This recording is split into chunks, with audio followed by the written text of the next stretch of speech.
जगाच्या पाठीवरचा सर्वात ज्ञानसंपन्न, कीर्तिसंपन्न आणि बुद्धिसंपन्न राजपुत्र तथागत गौतम बुद्ध, महानुभाव पंथाची स्थापना करणारे चक्रधर स्वामी,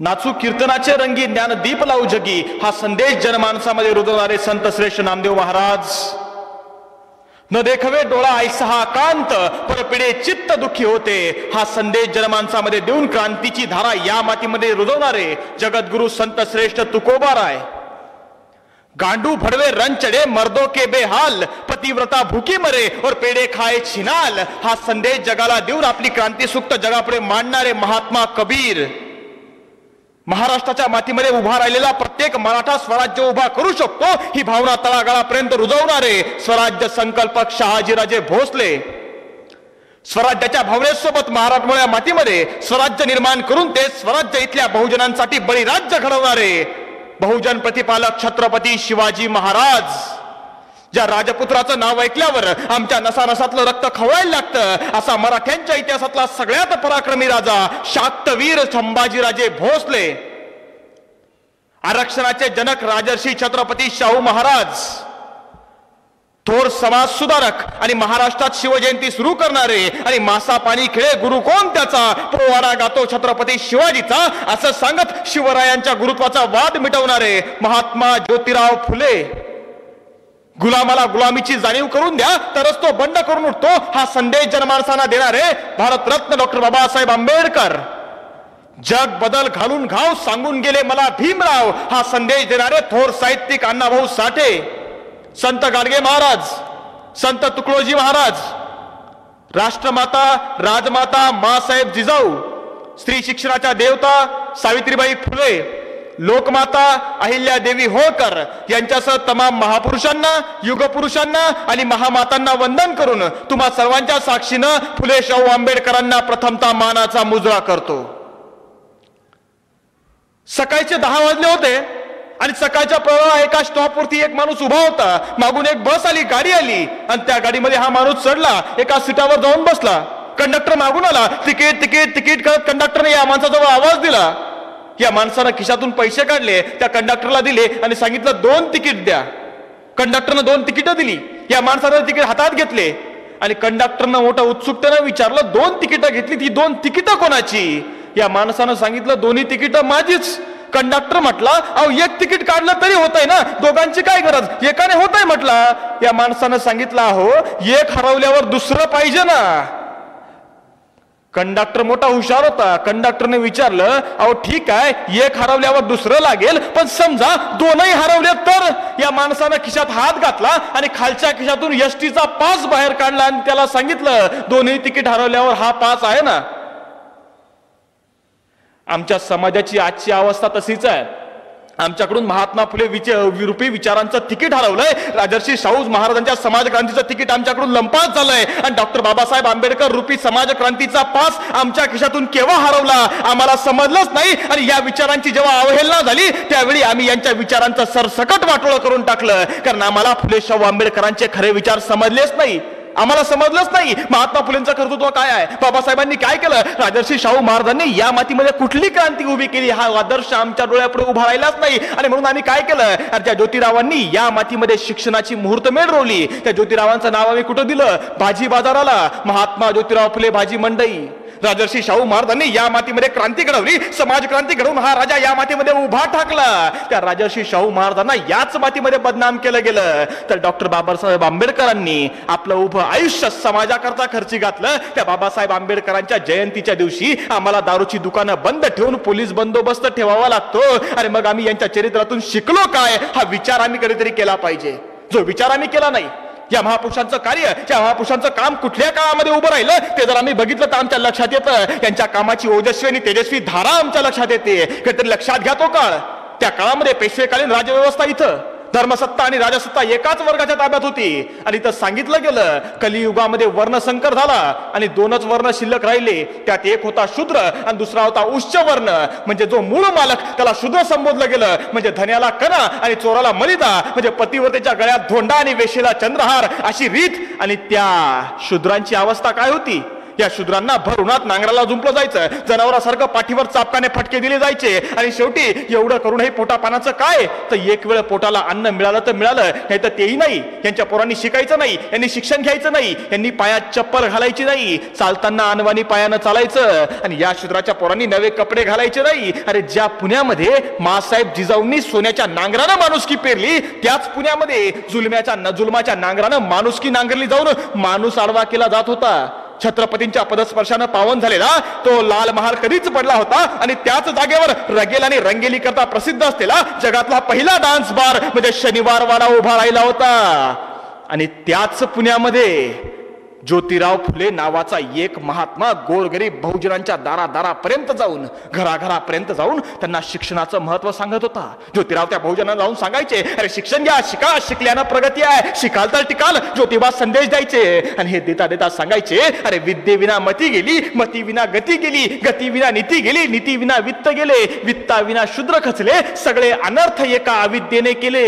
असं सांगत हा ज्योतिबा इथल्या दिनदुबळ्या बहुजनांना, इथल्या अस्पृश्यांना, शूद्रांना सर्वांना शिक्षणाचं महत्व समजावून सांगायचा. आणि पाहता पाहता ज्योतिरावांनी सांगितलेलं शिक्षणाचं महत्व या मातीमध्ये उमटून व्हायला लागलं आणि दिवस सुधारला. 1 जानेवारी 1848 ज्योतिरावांनी पुण्यामध्ये मुलींसाठी पहिली शाळा काढली. भारतातली पहिली शाळा ज्योतिरावांनी सुरू केली पुण्यामध्ये. आणि पाहता पाहता वर्गात मुली यायला लागल्या आणि पहिल्या वर्षी वर्गात मुली आल्या 8, दुसऱ्या वर्षी ही संख्या 60 वर जाऊन पोहोचली. आणि पाहता पाहता वर्गात मुली तर आल्या, पण या मुलींना शिकवायला येणार कोण, यांना शिकवणार कोण? आणि जिथं स्त्री शिकायला मुली येत नाही तिथं स्त्री शिक्षिका म्हणून येणार कोण? मोठा पेच निर्माण झाला. आणि ज्योतिरावांनी काय करावं? ज्योतिरावांनी आपल्या पत्नीला म्हणजे सावित्रीबाईंनाच शिकवायला सुरुवात केली. ज्योतिरावांनी सावित्रीबाईंना घरी शिकवावं, सावित्रीबाईंनी दुसऱ्या दिवशी शाळेत जाऊन त्या मुलींना शिकवावं आणि अशा पद्धतीने शाळा सुरू झाली. पण आता शाळेमध्ये जाणाऱ्या सावित्रीबाईंचा लोकांनी छळ सुरू केला. रोज सकाळी शाळेमध्ये जाणाऱ्या सावित्रीबाईंच्या अंगावर कोणी दगड मारायचं, कोणी धोंडे फेकायचं, कोणी शेण फेकायचं, कोणी पान खाऊन पिचकाऱ्या मारायचं, कोणी चिखल फेकायचं. 1 दिवस झाला, 2 दिवस झाला, 3 दिवस झाला, एके दिवशी असह्य झालं. डोळ्यातून अश्रू ओघळले आणि रडत रडत सावित्रीबाई घरी आल्या आणि ज्योतिरावांकडे बघितलं आणि सांगितलं, नाही नाही, आता नाही सहन होत, अहो आता नाही सहन होत. ज्योतिरावांनी विचारलं, काय झालं सावित्री? आणि सावित्रीबाईंनी सांगितलं, अहो रस्त्यानं शाळेत जाताना लोक अंगावर पान खाऊन पिचकाऱ्या मारतात, शेण फेकतात, दगड फेकतात, चिखल फेकतात, सारे कपडे चिखलानं आणि या पाण्यानं मारल्या पिचकारीनं मागतात आणि तशाच कपड्यांनी शाळेमध्ये शिकवावं लागतं. आता नाही सहन होत. आणि त्यावेळी ज्योतिरावांनी काय सांगावं? ज्योतिरावांनी असं नाही सांगितलं, सावित्री ठीक आहे, लोक पान खाऊन पिचकाऱ्या मारतात, लोक शेण फेकतात, नको जाऊ शाळेत, बंद कर शाळा. नाही, ज्योतिरावांनी सांगितलं, सावित्री अगं लोक पान खाऊन पिचकाऱ्या मारतात, लोक शेण फेकतात, कपडे खराब होतात, लुगडे खराब होतात ना, मग सावित्री तू एक कर, तू 3 लुगडे घे, एक घरी ठेव, दुसरं शाळेत ठेव आणि तिसरं शाळेत जाताना घालून जात जा, म्हणजे कपडे खराब होणार नाहीत. केवढं महात्म्य आहे. का केलं सगळं? काय गरज होती? होता पैसा अडका, होता जमीन जुमला, नाव होतं, संपत्ती होती, सगळं होतं, जगले असते ना राजा राणी सारखे. काय कमी पडलं होतं? कशा करता केलं सगळं? का केलं हे सगळं? काय कमी होतं? अरे आज जर कधी बघितलं ना, आज जगाच्या पाठीवर ज्या स्त्रिया आघाडीवर आहेत ना, या सर्वांचं श्रेय आमच्या सावित्रीबाई फुले आणि महात्मा ज्योतिराव फुले यांना आहे. लोकांनी मारलेलं दगड, लोकांनी फेकलेलं शेण सहन करून सावित्रीबाई शाळेत शिकवायला गेल्या, म्हणून भारताच्या राष्ट्रपती पदावर प्रतिभाताई पाटील बसू शकल्या, म्हणून. पण ज्योतिरावांचं हे कर्तृत्व आजही आमच्या समाजासमोर आलं नाही. कधीतरी लक्षात घेतलं पाहिजे. माणसं कर्तृत्वाने मोठी ठरतात, वयानं नाही. त्यांचं कर्तृत्व मोठं असतं ना, त्यांना वय आडवं येत नाही. माणसाचं कर्तृत्व मोठं असायला हवं. शिवाजी महाराजांनी तोरणा जिंकला, स्वराज्याचं तोरण बांधलं. वय काय होतं? वय होतं 16 वर्ष.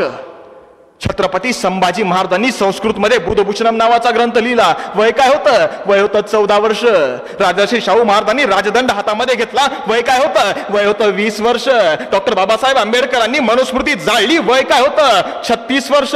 पुण्यामध्ये महात्मा ज्योतिराव फुले यांनी स्त्री शिक्षणाची मुहूर्तमेढ रोवली आणि स्त्रियांची पहिली शाळा उभी केली. वय काय होतं? वय होतं 21 वर्ष. 21 वर्षाच्या या तरुणानं पुण्यामध्ये समाजक्रांती घडवली.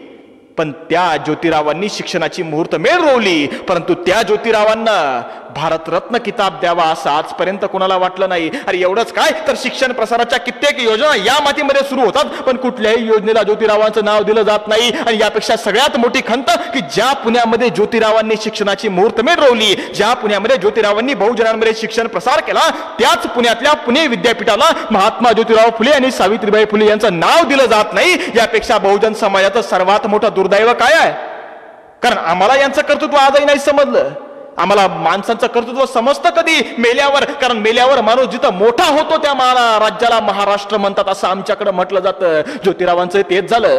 सार्वजनिक सत्यधर्म नावाचा ग्रंथ लिहित असताना ज्योतिरावांना अर्धांगवायूचा झटका आला आणि ज्योतिरावांच्या शरीराची उजवी बाजू लुळी पडली, उजवा हात उजवा पाय लुळा पडला आणि सार्वजनिक सत्यधर्म हा ग्रंथ अपुरा राहिला. त्यावेळी या महापुरुषानं काय करावं? ज्योतिरावांनी आपल्या डाव्या हातानं तो ग्रंथ लिहून टाकला आणि पाहता पाहता पुन्हा दुसरा झटका आला आणि 28 नोव्हेंबर 1890 रोजी ज्योतिरावांचं निधन झालं आणि ज्योतिराव सोडून गेले.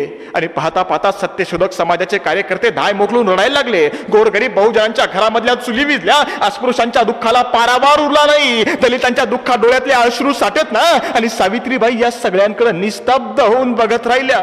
आणि पाहता पाहता मृत झालेल्या ज्योतिरावांचं शरीर ज्या फुलेवाड्याबाहेर काढलं गेलं, त्या शरीरावरती फुलांचे कित्येक हार पडले. ते प्रेत शरीरात तिरडीवर बांधलं गेलं आणि ज्योतिरावांची अंत्ययात्रा निघाली. पुण्याच्या इतिहासातली सगळ्यात मोठी अंत्ययात्रा निघाली आहे. सगळा दीनदलित गोरगरीब बहुजन समाज त्या अंत्ययात्रेमध्ये सामील झालाय आणि अंत्ययात्रा स्मशानामध्ये आणली गेली. ज्योतिरावांचं प्रेत त्या तिरडीवरून उचललं गेलं, स्मशानावर ठेवलं गेलं, लाकडांवरती रचलं गेलं, त्या प्रेतावरती लाकडं ठेवली गेली. आणि आता ज्योतिरावांच्या चितेला अग्नी द्यायचा आहे. सगळा समाज बघतोय, सगळा जमाव जमलाय, सगळा जनसागर तिथं उसळलाय, सगळे बघताय. आणि त्याच वेळी सर्वत्र कल्लोळ वाजला. 2 मिनिटं झाली, 4 मिनिटं झाली, 10-15 मिनिटं गेली, ज्योतिरावांच्या चितेला अग्नीच दिला जाईना. लोकांना समजेना झालंय काय. आणि त्यावेळी लक्षात आलं की ज्योतिरावांचा पुत्र, त्याचं नाव आहे यशवंत, हा यशवंत दत्तक आहे आणि या दत्तक पोराला भाऊबंद चितेला अग्नी देऊ देत नव्हते. बराच वेळ झाला तो पोर अग्नी द्यायला जवळ जायचा आणि भाऊबंदांनी त्या पोराला मागं लोटावं. खेळ बराच वेळ चालला आणि अशाच वेळी तमाम बसलेल्या स्त्रियांमधून एक स्त्री वाऱ्याच्या वेगानं पुढे आली. ज्या स्त्रीनं जळत लाकूड हातात घेतलं आणि ज्योतिरावांच्या चितेला अग्नी दिला, त्या स्त्रीचं नाव होतं क्रांतीज्योती सावित्रीबाई फुले. जगाच्या इतिहासातली ही कदाचित पहिली स्त्री असावी ज्या स्त्रीनं आपल्या पतीच्या पार्थिवाला अग्नी दिला आणि ज्योतिरावांच्या चितेला अग्नी दिला. आणि सावित्रीबाईंच्या सुजलेल्या डोळ्यातून सरदिशी अश्रू ओघळले आणि डोळ्यांचा अश्रूचा पाठ फुटला. पण सावित्रीबाईचे अश्रू पुसायला ज्योतिराव होते कुठे? ज्योतिराव केव्हाच निघून गेले होते. आमची माणसं आम्हाला आजही सांगतात ज्योतिरावांनी विधवा पुनर्विवाह घडून आणले, ज्योतिरावांनी मजुरांकरता आंदोलन केलं, ज्योतिरावांनी शेतकऱ्यांकरता आदर्श शेती कशी करावी हा आदर्श घालून दिला, ज्योतिरावांनी ब्राह्मण विद्वांचा केशवपण थांबवण्यासाठी न्हाव्यांचा संप घडून आणला, ज्योतिरावांनी या मातीमध्ये शेतकऱ्यांसाठी राज्य उभं करण्याकरता प्रयत्न केला, ज्योतिरावांनी या मातीमध्ये भटभिक्षुकशाही ज्योतिरावांनी उभ्या रस्त्यावर आली, नंगी केली. आम्ही काय केलं ज्योतिरावांकरता? कधीतरी आम्ही आमच्या काळजाला प्रश्न विचारायला पाहिजे, आम्ही काय केलं ज्योतिरावांकरता? 1890 साली ज्योतिराव फुले यांचं निधन झालं. 1897 साली सावित्रीबाई फुले सोडून गेल्या. 1903 साली पुत्र यशवंत सोडून गेला. आणि त्यानंतर ज्योतिरावांची सून, जिचं नाव चंद्रभागा आणि नाथ सोनी, या अनाथ झाल्या. आणि या दोघांना सुद्धा आपला उदरनिर्वाह भागवण्याकरता सावित्रीबाई फुले आणि ज्योतिराव फुले यांची पुस्तकं रद्दीमध्ये विकावी लागली. ती पुस्तकं रद्दीत विकून या कुटुंबानं उदरनिर्वाह भागवला. आणि तरी सुद्धा उदरनिर्वाह भागेना म्हणून या कुटुंबानं ज्योतिराव आणि सावित्रीबाईंचं ऐतिहासिक घर 100 रुपयाला विकलं आणि दिवसांची गुजराण केली. आणि ज्यावेळी त्या ज्योतिरावांच्या सुनेचा अंत झाला त्यावेळी त्या सुनेच्या प्रेताला उचलायला कुणी येईना म्हणून पुणे महानगरपालिकेनं त्या प्रेतावर बेवारस म्हणून अंत्यसंस्कार केले. आम्ही काय केलं त्यांच्याकरता? आम्ही फक्त म्हणतो जय ज्योती, जय ज्योती म्हणणं खूप सोपं आहे, पण तो ज्योती आचरणात आणणं खूप अवघड आहे. तो आचरणात आणणं गरजेचं आहे. आम्ही पहिल्यांदा जर आचरणात आणणार असू तर आम्हाला जय ज्योती म्हणायचा अधिकार आहे. कारण ज्योतिरावांचं कर्तृत्व खूप मोठं आहे, पण काळाच्या ओघानं विचार नष्ट व्हायला लागले. आणि त्याच वेळी ज्योतिरावांचे नष्ट व्हायला लागलेले विचार, ज्योतिरावांचे विझले जायला लागलेले विचार पेटून धरण्यासाठी एक महापुरुष या मातीमध्ये पुन्हा जन्माला आला. ज्या राजाचं नाव होतं, ज्या महापुरुषाचं नाव होतं राजर्षी छत्रपती शाहू महाराज. कोल्हापूरच्या मातीमध्ये राजदंड हातात घेऊन या माणसानं समाजक्रांती उभी केली. पेशवे काळामध्ये जोहार मायबाप म्हणणारा दलित शाहू महाराजांच्या काळामध्ये तक्क्याला टेकून चावडीवर बसायला लागला.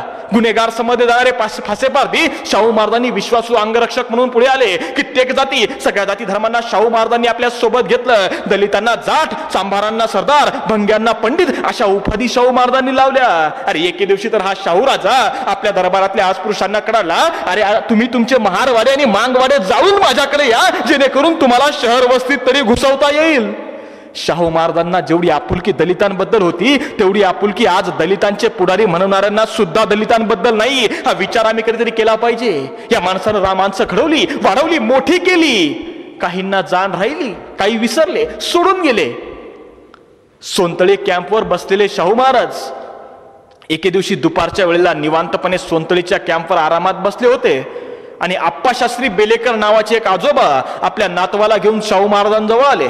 शाहू महाराजांना मुजरा केला आणि सांगितलं, महाराज हा माझा नातू आहे, याचं नाव नारायण राजहंस. महाराज याचा आवाज खूप सुंदर आहे, याचा आवाज खूप गोड आहे, आपण याचं एकदा गायन ऐकावं. शाहू महाराज म्हटले, ठीक आहे, हरकत नाही. महाराजांनी त्या पोराला समोर बसवलं आणि सांगितलं, बाळ गायन सुरू कर. आणि त्या छोट्याशा पोरानं गायन करायला सुरुवात केली. ते छोटंसं पोरग आपल्या गोड आवाजामध्ये गायन करायला लागलं. त्या पोराचा आवाज एवढा गोड, इतका अवीट, एवढा सुंदर होता की शाहू महाराज मंत्रमुग्ध झाले. आणि बऱ्याच वेळानं त्या पोराचं गायन संपलं आणि गायन संपल्यावर ते पोरग उठून उभं राहिलं आणि शाहू महाराज मंत्रमुग्ध झाले. शाहू महाराजांनी त्या पोराचं सुंदर असं गायन ऐकलं आणि शाहू महाराज जाम खुश झाले आणि शाहू महाराजांनी आवाज दिला, अरे बाळ नारायण ये इकडं. पण पोरग जागचं हले ना, जसं उभं आहे तसं उभंच. पुन्हा शाहू महाराजांनी आवाज दिला, अरे नारायण तुझा आवाज खूप गोड आहे, तुझा आवाज खूप सुंदर आहे, बेटा जवळ ये. तरी पोरग जिथं आहे तिथंच. आणि त्यावेळी त्या पोराचे आजोबा जवळ आले आणि त्या आजोबांनी सांगितलं की महाराज या पोराचा आवाज खूप गोड आहे, या पोराचा आवाज खूप सुंदर आहे, पण महाराज हे पोरग 2 कानानं बहिर आहे, या पोराला ऐकायला कमी येतं. शाहू महाराज हा पोरगा बहिर आहे. आणि शाहू महाराजांना मोठं दुःख झालं. शाहू महाराजांनी त्या पोराला जवळ घेतलं, आपल्या गाडीमध्ये बसवलं, मिरजेला नेलं. मिरजेतल्या मिशन हॉस्पिटल मधल्या डॉक्टर व्हेर यांच्याकडे उपचार करून घेतले आणि त्या पोराला नाट्यसृष्टीमध्ये प्रवेश मिळवून दिला. किर्लोस्कर नाटक कंपनीमध्ये प्रवेश मिळवून दिला आणि पुढे चालून तोच नारायण राजहंस महाराष्ट्राचा बालगंधर्व झाला. कर्तृत्व बालगंधर्वाचं असलं तरी पाठीवर हात आणि पाठीवर थाप राजर्षी शाहू महाराजांची होती. आज त्या बालगंधर्वाच्या कर्तृत्वाबद्दल आम्हाला दुमत नाही, पण वाईट याचं वाटतं की आज बालगंधर्वाचं नाव घेणाऱ्यांना शाहू महाराज आठवत नाहीत. कधीतरी त्यांनी शाहू महाराजांचा विचार सुद्धा केला पाहिजे. कारण हे राज्य एकाचं नव्हतं. शाहू महाराजांनी उभारलेलं राज्य सगळ्यांचं होतं. हिंदूंना केलं तसं मुसलमानांना केलं, तसं शिखांना होतं तसं बौद्धांना होतं. सगळ्या जातीकरता या राजानं राज्य उभं केलं. सगळ्या जातीकरता, सगळ्यांकरता काम केलंय. मुसलमानांकरता तर शाहू महाराजांनी मोहामेडन एज्युकेशन सोसायटीची स्थापना केली. त्या सोसायटीच्या अंतर्गत मुस्लिम बोर्डिंग सुरू केलं. त्याचं अध्यक्षपद स्वतःकडे घेतलं, जेणेकरून जातीनं लक्ष पुरवता येईल. मुस्लिमांचा धार्मिक ग्रंथ, पवित्र धर्मग्रंथ कुराण, हा कुराण जो आहे तो कुराण अरबी भाषेमध्ये आहे. तो सर्वसामान्य मुसलमानांना कळावा म्हणून शाहू महाराजांनी त्याचं मराठीमध्ये भाषांतर करून घेतलं. त्याकरता 25,000 रुपये इतका खर्च शाहू महाराजांनी त्या काळामध्ये केला. हे मुस्लिम बांधवांनी तरी कधीतरी बघितलं पाहिजे. नमाजाकरता जागा नाही म्हणून नमाजाकरता मशिदीकरता जागाच न देता या राजानं मुसलमानांकरता मशिदी बांधून दिल्या. तो शाहू महाराज मुस्लिम बांधवांनी अभ्यासला पाहिजे. कारण शाहूंचं राज्य जे आहे सर्वधर्म समभावाचं राज्य होतं. इथं रुकडीच्या पिराचं उत्पन्न रुकडीच्या पिराच्या उत्पन्नामधून शाहू महाराजांनी अंबाबाईच्या देवळामध्ये दिवे लावण्याची व्यवस्था केली. पंढरपूरचं अन्नछत्र बंद केलं, तिथल्या बडव्यांना लगाम लावला आणि ते सगळे पैसे शिक्षणावरती खर्च केले. कारण या राजाचं कर्तृत्व ते होतं. सर्वांना शिक्षण, सर्वांना समान न्याय, मागासवर्गीयांना आरक्षण, शिक्षणामध्ये आरक्षण, नोकऱ्यांमध्ये आरक्षण, सगळ्या जाती धर्मांना पुढे आणायचं आहे, सगळ्यांना समान वागणूक द्यायची आहे. आणि ही समान वागणूक देणारा पहिला राजा म्हणजे आमचा राजर्षी छत्रपती शाहू महाराज. शाहू महाराज आणि सोनतळी कॅम्पवर बसल्या बसल्या एके दिवशी शाहू महाराजांना बातमी समजली की एका दलिताचा पोर MA PhD होऊन अमेरिकेहून भारतात परत आलाय. शाहू महाराजांच्या अंगावर काटा उभा राहिला. काय म्हणतोस, काय बोललास, पुन्हा एकदा सांग. तसं त्या हुजऱ्यानं सांगितलं, महाराज एका दलिताचा पोर, त्याचं नाव भीमराव रामजी आंबेडकर, बाबासाहेब आंबेडकर, त्या अमेरिकेहून MA PhD होऊन भारतात परत आलाय. आणि शाहू महाराज तार दिवशी उठून उभे राहिले, स्वारांना बोलावलं आणि सांगितलं, अरे जा मुंबईमध्ये जा आणि त्या बाबासाहेब आंबेडकरांचा पत्ता शोधून काढा.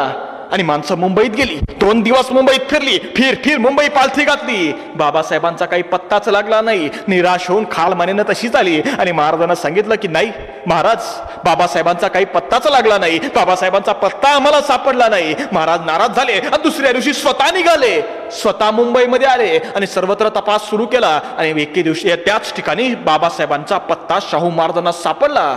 परळ मधल्या त्या मुंबईतल्या परळ भागातल्या सिमेंटच्या चाळीमध्ये बाबासाहेब राहत होते आणि शाहू महाराज त्या परळ भागामध्ये पोहोचले, सिमेंटच्या चाळीजवळ जाऊन पोहोचले. आणि त्याच वेळी शाहू महाराजांचा सारा लवाजमा सोबत होता आणि आजूबाजूच्या रहिवाशांनी शाहू महाराजांना ओळखलं. जो तो मुजरा करायला लागला, पायावर पडायला लागला आणि शाहू महाराजांनी त्यांना विचारलं, अरे इथं बाबासाहेब आंबेडकर कुठे राहतात? तिथल्या लोकांना मोठं आश्चर्य वाटलं की कुणब्यांचा राजा, कोल्हापूरचा छत्रपती एका दलिताच्या पोराला भेटायला आलाय.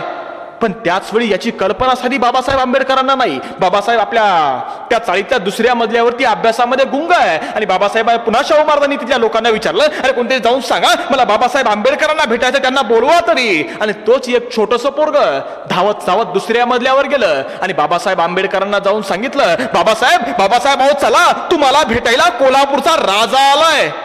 बाबासाहेबांना आश्चर्य वाटलं. बाबासाहेब विचार करता, हे कसं शक्य आहे? कोल्हापूरचा राजा आणि मला भेटायला कसं येऊ शकतो? आणि बाबासाहेब अंगावरल्या बनियन आणि लुंगीवरती तसेच खाली आले आणि समोर बघितले राजर्षी छत्रपती शाहू महाराज. शाहू महाराजांचं कर्तृत्व बाबासाहेबांना ठाऊक होतं, नाव ऐकून होते, दरारा माहिती होता, काम कर्तृत्व माहिती होतं. बाबासाहेबांना ठाऊक होतं राजा आपल्याला भेटायला आलेत. आणि बाबासाहेब समोर आले आणि शाहू महाराजांनी बघितलं बाबासाहेबांकडे आणि बाबासाहेब सरदिशी शाहू महाराजांच्या पायावर पडले. शाहू महाराजांनी उठवलं बाबासाहेबांना, आपल्या मिठीत घेतलं, मिठी घट्ट केली आणि शाहू महाराज कडाडले, बाबासाहेब आता माझी भीती संपली, बाबासाहेब आता दलितांना त्यांचा पुढारी मिळाला, आता माझं काम संपलं. मिठी सैल झाली आणि बाबासाहेबांनी सांगितलं, बाबासाहेब म्हणतायत शाहू महाराजांना, महाराज आपण का आलात? आपण का तसदी घेतलीत? आपण राजा आहात, आपण मला बोलावलं असतं तर आपल्या एका आवाजासरशी मी कोल्हापुरात दाखल झालो असतो. आपण राजे, आपण का काही इथपर्यंत पोहोचलात? आणि त्यावेळी शाहू महाराज कडाडले, बाबासाहेब अहो आम्ही परंपरेचे राजे, बाबासाहेब आपण ज्ञानाचे राजे आणि ज्ञानाच्या भेटीला परंपरा पोहोचली तर काय फरक पडतो? आणि शाहू महाराजांचे ते उदात्त शब्द ऐकून बाबासाहेबांच्या डोळ्यातून अश्रू ओघळले आणि बाबासाहेब विचार करताय, अरे केवढं या राजाचं मन उदात्त आहे, केवढं उदात्त मन आहे. आणि दोघांचा स्नेह उत्तरोत्तर रंगत गेला आणि शाहू महाराजांनी बाबासाहेबांना आर्थिक मदत दिली, मानसिक आधार दिला. आणि ज्यावेळी बाबासाहेबांचं बंद पडलेलं मुखपत्र, त्याचं नाव होतं मुकनायक, हे मुकनायक शाहू महाराजांनी बोलतं केलं. आणि बाबासाहेब ज्यावेळी लंडनला आपल्या उच्च शिक्षणासाठी जायला निघाले त्यावेळी हाच शाहू राजा बाबासाहेबांना कळाला, बाबासाहेब अहो तुम्ही लंडनला जाताय, उच्च शिक्षणाकरता जाताय, मग अशा वेळी तुमची बायको म्हणजे माझी लहान बहीण रमाबाई हिला मी तिच्या माहेरी म्हणजे कोल्हापूरला घेऊन जातो ना. आणि ज्या शाहू महाराजांचे शब्द ऐकले आणि बाबासाहेबांच्या डोळ्यातून अश्रू ओघळले, अरे बहुजन समाजानं आपल्या कातड्याचे जोडे करून ज्या माणसाला घातले तरी ज्या राजाचे उपकार फिटणार नाहीत तो राजा माझ्या बायकोला लहान बहीण म्हणतोय. बाबासाहेबांना कळे ना हा माणसातला राजा आहे की राजा माणूस आहे. बाबासाहेबांना कळे ना, पण पाहता पाहता दोघांमधलं नातं अतिशय घट्ट झालं, मजबूत झालं, कारण ते नातं विचारांचं होतं, ते नातं संस्कारांचं होतं, ते नातं आचारांचं होतं, ते नातं कसल्या बळावर होतं तर विचारांच्या बळावर होतं.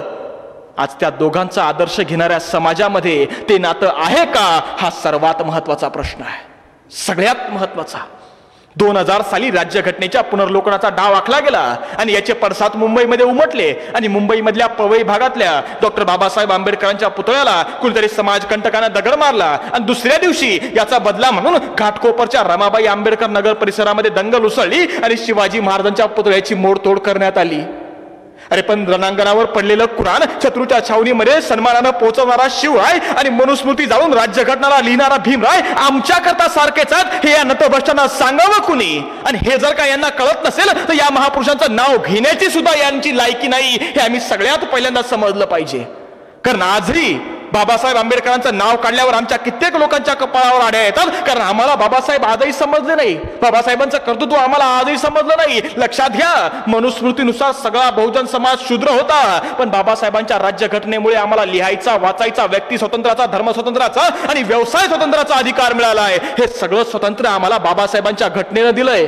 बाबासाहेब कायदा मंत्री असताना आपल्या लेटर पॅडवर जय शिवराय लिहायचे, महाडच्या चौदार तळ्यावर बाबासाहेबांची घोषणा आहे, छत्रपती शिवाजी महाराज की जय, राजर्षी छत्रपती शाहू महाराज की जय, महात्मा फुले की जय. या सगळ्या घोषणा बाबासाहेब आंबेडकरांनी दिल्या होत्या.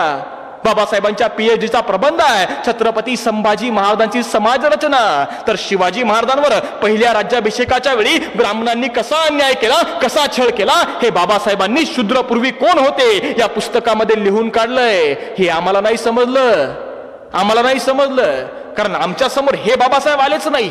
हे का नाही आले? मी नेहमी सांगतो, एकदा एका माणसाचं आणि सिंहाचं प्रचंड कडाक्याचं भांडण झालं. भांडण एवढ्यावरून की श्रेष्ठ कोण, माणूस श्रेष्ठ का सिंह श्रेष्ठ?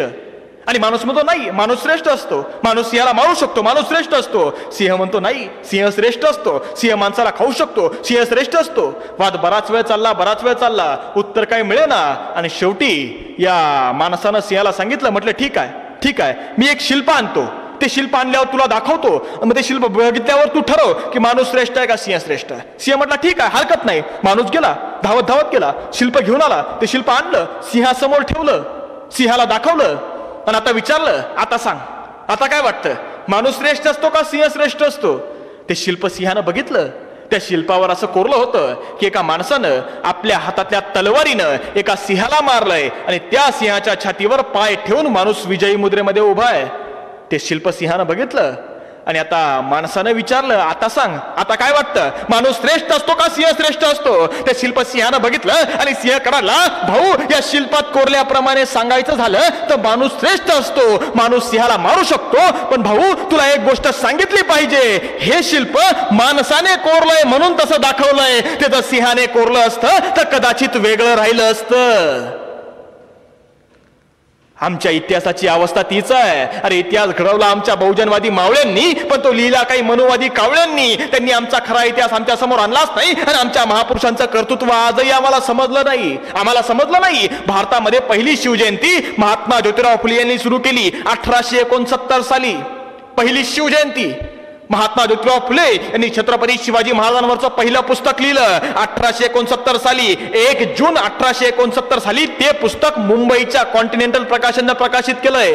महात्मा फुलेंच्या आधी भारतामध्ये शिवाजी महाराजांवर हस्तलिखित लिहिली गेली, पोथ्या लिहिल्या गेल्या, सगळं पोवाडे लिहिले गेले, पण छापील स्वरूपातलं पहिलं पुस्तक महात्मा ज्योतिराव फुले यांनी लिहिलं. आम्हाला नाही समजलं. शिवाजी महाराजांची समाधी रायगडावर बांधून काढण्यासाठी राजर्षी शाहू महाराजांनी निधी उपलब्ध करून दिला. तर शिवजयंतीच्या काळामध्ये, शिवजयंतीच्या त्रिशताब्दी महोत्सवाच्या काळामध्ये डॉक्टर बाबासाहेब आंबेडकरांनी भारतभर, महाराष्ट्रभरच नव्हे तर भारतभर शिवाजी महाराजांवर व्याख्यानं दिली. हे आम्हाला कधीतरी समजलं पाहिजे, पण हे आम्हाला समजलं नाही. आम्ही यांना जातीमध्ये वाटलं. शिवाजी महाराज मराठ्यांचे, शाहू महाराज मराठ्यांचे, महात्मा ज्योतिराव फुले माळ्यांचे, डॉक्टर बाबासाहेब आंबेडकर दलितांचे, अण्णाभाऊ साठे मातंगांचे, गाडगेबाबा धोबेंचे. आम्हाला नाही समजलं की हे महापुरुष सगळ्यांचे होते, यांचं काम सगळ्या बहुजनांकरता होतं. महात्मा ज्योतिराव फुले यांना बाबासाहेब आंबेडकरांनी आपलं गुरु मानलं होतं. राजर्षी शाहू महाराज ज्योतिरावांच्या विचारांवर चालत होते. राजर्षी शाहू महाराजांनी बाबासाहेबांच्या डोळ्यामध्ये दलितोद्धाराचंच नव्हे तर बहुजनोद्धाराचं स्वप्न बघितलं होतं आणि हे सगळे महापुरुष छत्रपती शिवाजी महाराजांना आपला आदर्श मानत होते. पण हे आम्हाला नाही समजलं. आमच्या डोळ्यापुढे यांचं कर्तृत्व उभं राहिलं. ते अगदी छोटंसं, अगदी किंचित अशी प्रतिमा उभी केली, म्हणजे बाबासाहेब फक्त दलितांचे. आणि एके दिवशी बौद्ध धर्माचे काही लोक बाबासाहेबांजवळ गेले आणि बाबासाहेबांना सांगितलं, बाबासाहेब आपण धर्मांतर केलंय, आपण बौद्ध झालोय. बाबासाहेब आपण असं करा, आपण राज्यघटनेमध्ये बदल घडवून आणा आणि बौद्धांना अल्पसंख्याकांचे सगळे फायदे मिळवून द्या. सोफ्यावर बसते बाबासाहेब तार दिशे उठून उभे राहिले आणि कळाले, आरक्षण मिळवण्याकरता किंवा फायदे मिळवण्याकरता मी बौद्ध धर्म स्वीकारलेला नाही. लक्षात घ्या, जो न्याय हिंदूंना तोच न्याय इथल्या बौद्धांना सुद्धा लागू होईल. पण बाबासाहेबांचं हे निरपेक्ष रूप समाजासमोर आणण्याकरता त्यांचे अनुयायी खऱ्या अर्थानं कमी पडले आणि बाबासाहेबांचं हे निरपेक्ष असं रूप समाजासमोर आणलं गेलंच नाही. आणि दुर्दैवानं 6 डिसेंबर 1956 रोजी डॉक्टर बाबासाहेब आंबेडकरांचा दिल्लीमध्ये संशयास्पदरित्या मृत्यू झाला. बाबासाहेबांचा मृत्यू झाला आणि त्याच काळामध्ये पाहता पाहता एक दिवस 1 तास झाला, 2 तास झाला, 3, 3.5, 4 तास होऊन गेले. बाबासाहेबांचं प्रेत तसंच दिल्लीमध्ये पडून आहे. बाबासाहेबांवर अंत्यसंस्कार होणार होते मुंबई, पण प्रेत पडलंय दिल्लीमध्ये. 4 तास झाले, प्रेत दिल्लीहून मुंबईमध्ये आणायला तयारच नाही. का झालं हे सगळं? नंतर लक्षात आलं की बाबासाहेबांचं प्रेत दिल्लीहून मुंबईला ज्या विमानाला आणायचंय त्या विमानाचं भाडं कोण भरणार यावरून सरकारमध्ये वाद चालू होता. पहाटे 3 वाजता वाद मिटला आणि ते प्रेत पहाटेच्या वेळेला मुंबई विमानतळामध्ये आलं. मुंबईच्या विमानतळावर त्यावेळेला हजारो लाखो लोक रस्त्याच्या दुतर्फा उभे होते आणि पाहता पाहता बाबासाहेबांचं शव मुंबईमध्ये आणलं गेलं. बाबासाहेबांच्या निवासस्थानापर्यंत ते शव आणून ठेवलं गेलं आणि दुसऱ्या दिवशी सकाळी अंत्ययात्रा निघाली. अख्ख्या मुंबईमधली रहदारी बंद पडली. सगळे रस्ते, शाळा, सोसायट्या, कंपन्या, सगळं बँका सगळं बंद झालं. प्रचंड अशी तब्बल गर्दी या मुंबईमध्ये जमा झाली आणि मुंबईच्या इतिहासात पहिली प्रचंड भव्य अशी अंत्ययात्रा या मुंबईमधून निघाली. परंतु त्याच वेळी बाबासाहेबांच्या प्रेतासोबत दिल्लीहून आलेले शंकरानंद शास्त्री आणि BC कांबळे यांनी मागणी केली की बाबासाहेबांवर विषप्रयोग झालाय आणि बाबासाहेबांच्या शवाचं पोस्टमार्टम केलं पाहिजे. BC कांबळे यांनी सुद्धा त्या शंकरानंद शास्त्रींच्या मागणीला दुजोरा दिला आणि सांगितलं नाही, बाबासाहेबांसोबत घातपात झालाय, बाबासाहेबांच्या शवाचं शवविच्छेदन पोस्टमार्टम करा. पण त्याच वेळी तिथल्या जमलेल्या लोकांनी, तिथल्या जमलेल्या डॉक्टर हिरानंदानी यांनी सांगितलं की बाबासाहेबांच्या प्रेताचं जर शवविच्छेदन म्हणजे पोस्टमार्टम केलं तर भारतभर दंगली होतील आणि दंगलींचं कारण पुढे केलं गेलं आणि बाबासाहेबांच्या प्रेतावर पोस्टमार्टम न करता अंत्यसंस्कार केले गेले आणि दलित नेत्यांचा आक्रमकपणा वाढला. त्यावेळी सरकारनं DIG सक्सेना यांच्या नेतृत्वाखाली एक आयोग गठीत केला आणि सांगितलं हा आयोग बाबासाहेबांच्या मृत्यूची चौकशी करेल.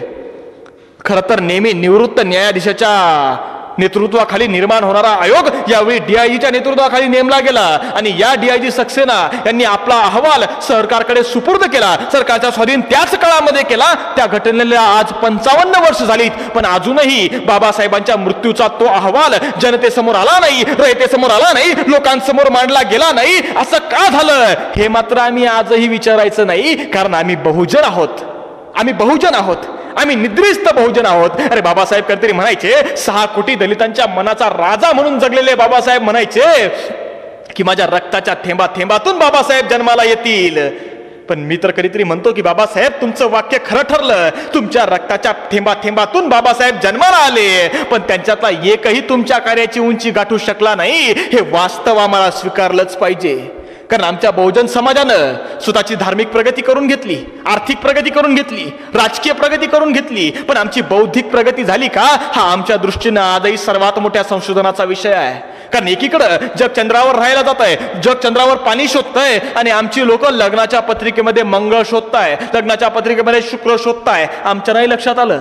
आमची पोरं शिकतायत, मोठी होत आहे, राजकारणी होत आहे, समाजकारणी होत आहे, डॉक्टर होत आहे, इंजिनियर होत आहे, प्रोफेसर होत आहे, मोठमोठ्या गाड्या घेताय, मोठमोठे बंगले बांधताय, 4 चाकी गाड्यांमधून फिरताय आणि त्या गाडीला नजर लागू नये म्हणून त्या गाडीला लिंबू आणि मिरची टांगताय. अरे मग आम्ही शिकलो काय? हा सगळ्यात महत्वाचा विषय आहे. आम्ही शिकलो काय? आमच्या नाही लक्षात आलं. तीर्थी धोंडा पाणी देव रोकड असत नाही असे म्हणणारे संत तुकोबाराय, त्या तुकोबारायांना अभंगात शोधण्याऐवजी आम्ही वैकुंठामध्ये जाऊन शोधतोय.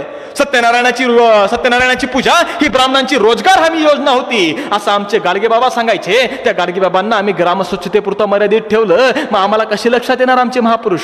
कसे समजणार आमचे युगपुरुष? कसे समजणार आमची माणसं? आणि नेमका आमच्या याच धार्मिक मानसिकतेचा फायदा घेतला गेला.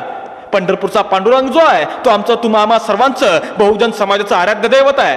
त्या पंढरपूरच्या पांडुरंगाच्या दर्शनाला आमचा बहुजन बांधव तीर्थ त्या वारीसाठी जातो, पायी जातो, दिंडीने प्रवास करून जातो, नाही मिळाला तर गाडीने जातो. पण त्या पांडुरंगाचं आषाढी कार्तिकीला दर्शन घेतो, रांगा लावून दर्शन घेतो, प्रचंड मोठी लांब राईन त्या रांगेमध्ये उभा राहतो आणि दर्शन घेतो. का? कारण तो पांडुरंग तुमचा आमचा सर्वांच्या बहुजन समाजाचं आराध्य दैवत आहे. आणि त्याच पंढरपूरच्या पांडुरंगाच्या मंदिरामध्ये 15 मे 2003 या रात्री त्या मंदिरामध्ये एक रुक्मिणी सभामंडप आहे. त्या सभामंडपामध्ये समोर विठ्ठल रुक्माईची मूर्ती आहे. त्या मूर्तीला स्नान घातलं जातं आणि त्या स्नानाचं पाणी त्या रुक्मिणी सभामंडपाच्या बाजूला असलेल्या तीर्थकुंडामध्ये येऊन पडतं.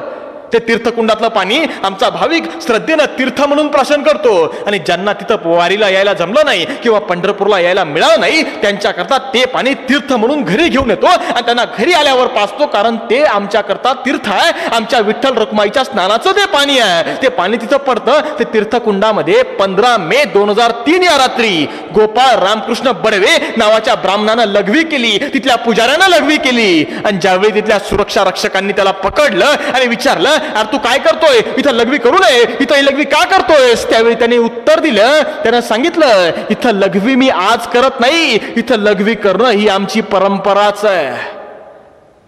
मग एवढे दिवस तुम्ही आम्ही बहुजन बांधव सगळे काय पीत होतो याचा विचार आम्ही एकदा केला पाहिजे. आणि हा विचार ज्यावेळी आम्ही करणार ना त्यावेळी आमच्या डोळ्यासमोर खरे बाबासाहेब येतील, त्यावेळी आमच्या डोळ्यासमोर खरे राजर्षी छत्रपती शाहू महाराज चमकतील, त्यावेळी आमच्या डोळ्यासमोर खरे महात्मा ज्योतिराव फुले येतील, कबीर येतील, आमचे महापुरुष बळीराजा येईल. आणि तेव्हा आमच्या लक्षात येईल आमच्यावर अन्याय किती झाला, अत्याचार किती झालाय. आणि ज्यावेळी तुम्ही आम्ही अन्याय अत्याचाराविरुद्ध पेटून उठून उभं राहू ना त्यावेळी आमचा खरा इतिहास जागरूक होणार आहे, खरा इतिहास समोर येणार आहे. आणि मग खऱ्या अर्थाने म्हणू शकतो की आम्ही फुले शाहू आंबेडकरांचे सच्चे वारसदार आहे, सच्चे वारसदार. पण हे आम्हाला नाही समजलं. आणि मग मी या महामानवांना कधीतरी सांगतो की हे महामानवांनो तुमचे विचार तुमचे आचार आम्ही सारं काही विसरलो. हे महामानवांनो तुमचे विचार तुमचे आचार हे आम्ही सारं काही विसरलो. तुम्ही आम्हाला उंचीवर नेलं, आम्ही तिथून घसरलो. तुमची कित्येक लेकरं आज विस्थापितासारखं जीवन जगतायत, तुमची कित्येक लेकरं आज विस्थापितासारखं जीवन जगतायत आणि तुमचा बाजार मांडणारे प्रस्थापितासारखे वागतायत. हे महामानवांनो कोणासाठी डोळ्यात अश्रू साठवताय? हे महामानवांनो कोणासाठी डोळ्यात अश्रू साठवताय? जयंती आली किंवा विटंबना झाली तेवढ्या पुरतेच तुम्ही आम्हाला आठवताय, तेवढ्या पुरतेच तुम्ही आम्हाला आठवताय. जय जिजाऊ, जय शिवराय.